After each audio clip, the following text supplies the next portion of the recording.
যুবকটা দেখছে খানায় কাবার চতুর্দিকে একজন আল্লাহ তাআলার বান্দা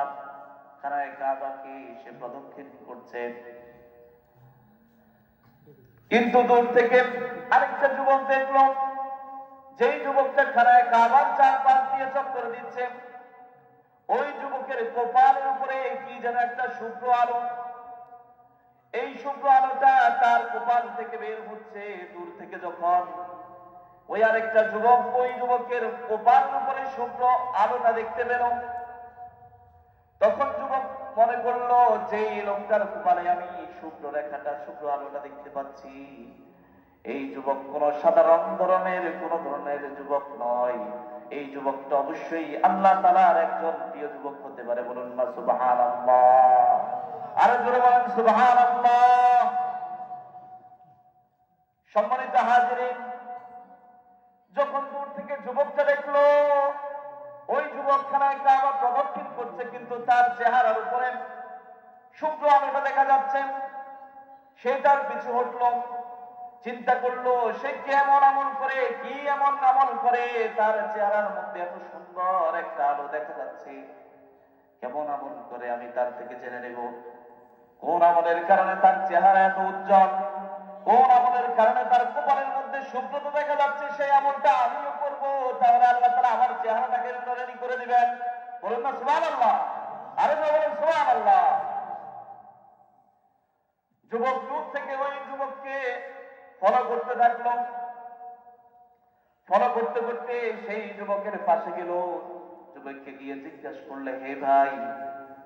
আমি দূর থেকে কিছুক্ষণ ধরে তোমাকে বারবার ফলো করছি, দূর থেকে আমি দেখছি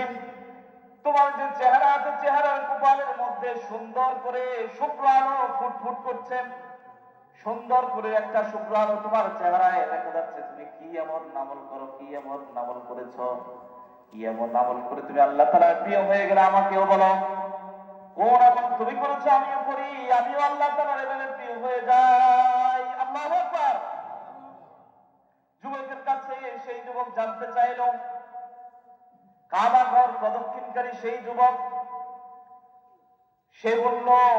আমি বেশি কিছু আমল করি না, আমি বড় কোন ইবাদত গুজার বান্দা না আল্লাহ তাআলার, তবে আমার কাছে যেটা মনে হয়, আপনি দূর থেকে আমার চেহারায় যে শুভ্রতাটা দেখতে পেয়েছেন, সেই শুভ্রতাটা হইতে পারে আমি একজন নেককার লোকের সোহবত একদিন পেয়েছি, সেই কারণে সম্ভবত আল্লাহ তাআলা আমার চেহারাটাকে নূরানি করে দিয়েছেন। বলুন না সুবহানাল্লাহ, আরো জোরে বলেন সুবহানাল্লাহ। যুবক প্রশ্ন করল, তুমি কার সোহবত তুমি পেয়েছো আমাকে একটু বলো। তখন সেই যুবক বলল, আপনি হয়তো ইসমাইল শহীদ রহমতুল্লাহি আলাইহির কথা শুনেছেন, আপনি হয়তো ইসমাইল শহীদের কথা শুনেছেন, একদিন তিনি আমার এলাকা দিয়ে গমন করতেছিলেন, তার সাথে অনেকগুলো মানুষ ছিল, আমার সম্ভব হয়নি তার সাথে গিয়ে দেখা করা, তিনি যখন যাচ্ছিলেন খুব ইচ্ছা ছিল তার সাথে সাক্ষাৎ করার, কিন্তু আমার ইচ্ছা থাকা সত্ত্বেও বেশি মানুষের ভিড় হওয়ার কারণে আমি তার সাথে সাক্ষাৎ করতে পারি নাই। কিন্তু আমি তখন কি করলাম, একটু দূরে গিয়ে উঁচু একটা টিলার উপরে উঠে আমি ইসমাইল শহীদ রহমতুল্লাহি আলাইহির চেহারার দিকে তাকাইলাম। আমার কাছে মনে হচ্ছে ইসমাইল শহীদ রহমতুল্লাহি আলাইহির চেহারা যদি আমি সেদিন দেখলাম, সেই দর্শনের কারণে সেদিন যে আমি ইসমাইল শহীদ রহমতুল্লাহি আলাইহি এর চেহারাটা দেখলাম,